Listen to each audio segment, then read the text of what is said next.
E aí pessoal, Daniel Parque, consultor de segurança.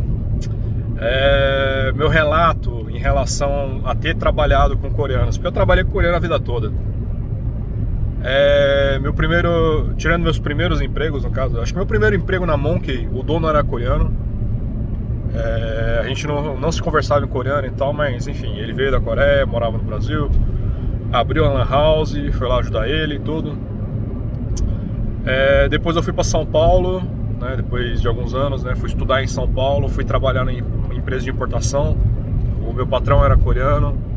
Aí, por indicação de um amigo, fui trabalhar numa outra empresa de cortinas roll-on com estampa, né, e aviamento e tal. E o dono também era coreano, a esposa também era coreana, a outra gerente era coreana, enfim. Depois eu fui trabalhar na Hyundai, pelo fato de falar coreano, né? Entrei meio que como tradutor e acabei supervisor de instalação lá. Aí fui trabalhar como gerente de empresa sistemista, né? Coreano também. E por último, minha última empresa que eu trabalhei foi a Samsung, né? Que é a maior empresa coreana hoje. Então, eu sempre trabalhei com coreano, tá? Eu já tive todo tipo de gestor, tá? Gestores bons, gestores médios, gestores ruins. E uma grande característica que eu tenho deles, né? Que muitas vezes eles param pra pensar antes de falar alguma coisa. Então você vai ver o coreano fazer isso. Dá aquela puxada de ar forte, né? Que aí você vê que é uma característica coreana. Você vai ver muito isso em drama também, em dorama, né? Como vocês chamam. Vocês vão ver muito isso em filme coreano, vocês vão ver muito isso caso tiver reunião com gestores coreanos, vocês vão ver isso também. E quando eles perguntam uma coisa do tipo, né, mas no Brasil é assim? Aí você fala, Brasil é assim, assim, assim, assado. Faz essa cara, né? O que eu acho nessas duas situações, que a pessoa para pra pensar e faz... tá puxando o ar com uma tal intensidade que acho que é para oxigenar o cérebro, porque o cérebro dá um negócio no cérebro do cara e o cara puxa oxigênio mais forte assim, né, para dar uma revitalizada no cérebro. Essa é a minha explicação, não sei se essa é a realidade, tá? Que mais? Quando o coreano vai falar alguma coisa que ele não tem certeza, né, e ele vai te questionar, por exemplo, Daniel, o que você acha disso? Aí eu vou dar minha visão, falar, assim, assim, assado, assim, assim, assado. No Brasil é assim, porque é assim, porque a cultura é assim, porque as pessoas são assim, é o jeitinho brasileiro, enfim, enfim, enfim. Aí eu vou falar, vira as costas e vai embora. Ele não fala nada, não te responde, não dá uma conclusão pra conversa e simplesmente vai embora. Na cabeça, o que eu acho que acontece na cabeça da pessoa, né? Ele absorveu a informação que interessava e agora não tem mais necessidade de falar contigo, então simplesmente vai fazer as coisas dele. Depois de 1 hora, 2 horas, ele volta pro mesmo assunto. Chama Daniel. Se no Brasil assim, assim, assim, assado, por que é assim, assim, assim, assado? Aí eu tenho que parar pra pensar, pra me lembrar do que a gente estava conversando, né? De 1 hora atrás, obviamente. Eu fico perdido, porque em 1 hora muita coisa aconteceu. Então, até eu ter lembrança do que a gente estava conversando 1 hora atrás, demora um pouquinho. Aí eu fico assim, do que ele tá falando? Daquele negócio que a gente tava falando antes, por causa do jeitinho brasileiro, assim, assim, assado. Beleza. Aí eu vou retomar o raciocínio. Olha o que passa na cabeça do diretor. Isso eu já conversei com vários, tá? Ele pensa que a gente é burro, porque na cabeça dele ele ficou durante 1 hora destrinchando o assunto e quando ele volta contigo já se passou 1 hora e você já não lembra mais do que você estava falando. Entenderam? Então não é que o coreano ele não te entenda, né? Não é que é uma diferença de cultura assim muito grande, que eles têm esse costume de fazer isso. Outro problema, né? Eu vou falar assim, é um problema de gestão, eu acho. Eu não sei se é um estilo de gestão. É muito confuso. Pra mim, pelo menos, pra aprender isso é muito confuso. Ele pega uma tarefa, vamos supor, vai lá no supermercado e compra um pacote de café. E ele não te fala que que tipo de café, se é coado, se é café em grão, se é café moído, se é um café pronto ou se é um café... Simplesmente jogou pra você, vai lá no mercado e compra café, esperando que você adivinhe o que você quer, o que ele quer, né? Só que, não satisfeito em mandar você comprar café, que é uma tarefa completamente genérica, ele manda mais 3 pessoas fazer exatamente a mesma coisa. Fulano, vai comprar café. Beltrano, vai comprar café. Ciclano, vai comprar café. Aí manda pra mim, Daniel, vai lá comprar café. Beleza. 2 ou 3 da gente, a gente vai pensar, não, vamos no mercado aqui mais perto. A gente se encontra lá no supermercado, os 3, né? Dos 4 que foram mandar, porque tem o Zezinho que entendeu que era café pronto, né? Foi lá na cafeteria e foi lá buscar um café pra ele. Não. Isso eu conversando com gestores também depois, né?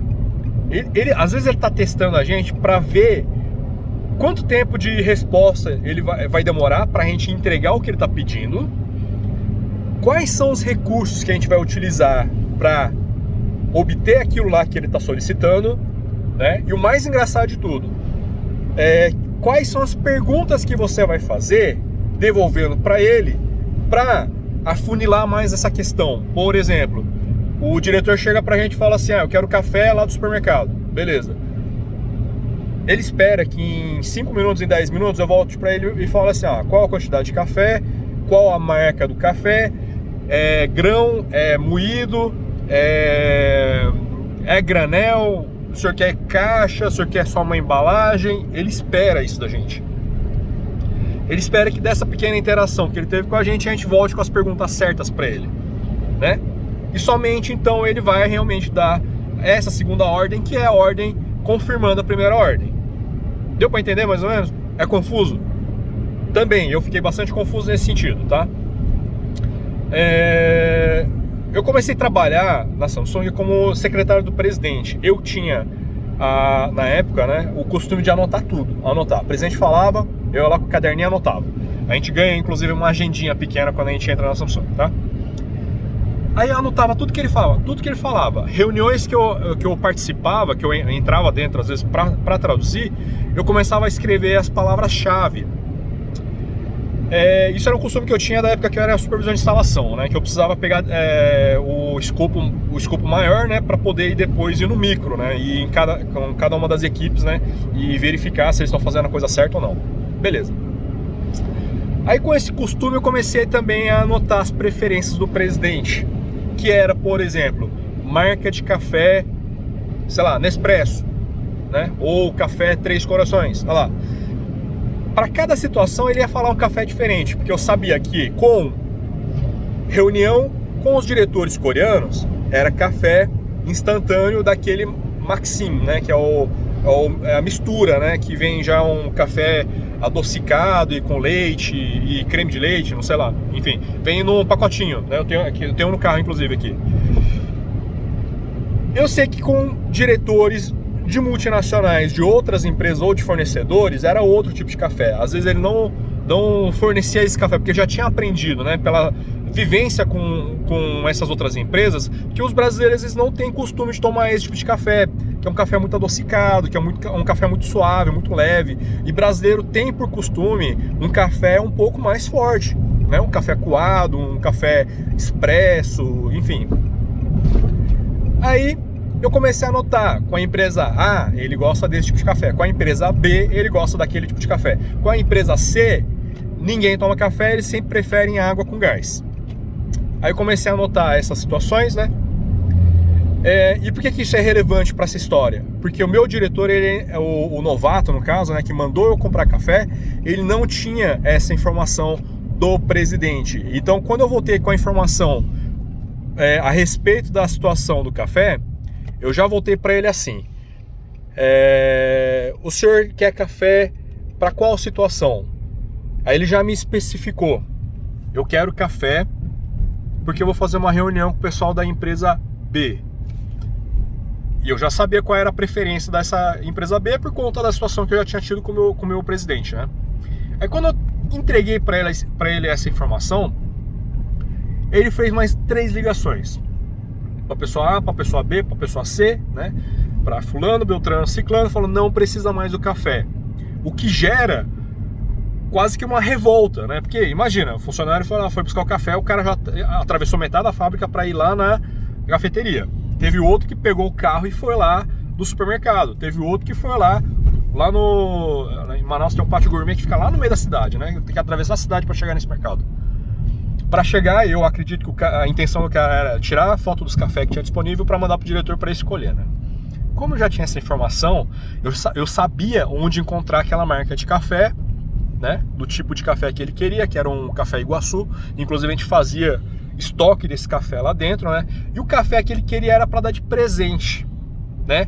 Que eram diretores executivos estrangeiros que estavam em viagem no país, né? E era um café que era um pouquinho difícil de arrumar na época, pelo menos. Era um pouquinho difícil de arrumar lá em Manaus. Então era o café de presente que ele queria dar para esse pessoal, né? 2 caixinhas de café, no caso, acho que vinha 200 gramas cada caixinha. E pronto, eu fui lá no estoque pegar, porque eu sabia que tinha no estoque. Tá? Então, ele faz a pergunta esperando que eu converse com as pessoas da equipe, ou das outras equipes, para chegar para ele com essa informação. Então percebe que parece que é um jogo assim para eles, que é de ficar te testando, né? E isso é muito comum, muito mais comum do que vocês imaginam, tá? E tem muita gente que não consegue entender, entende que é uma afronta, entende que é quase que um insulto para eles, né? Mas não, às vezes é um teste, né? E o diretor tá te testando, tá? Então é uma dica para quem trabalha com coreanos, tá? Eu espero que vocês tenham gostado do vídeo aí, eu vou continuar postando esse tipo de coisa, se vocês derem feedback positivo, eu continuo, e é isso, valeu, até a próxima, valeu!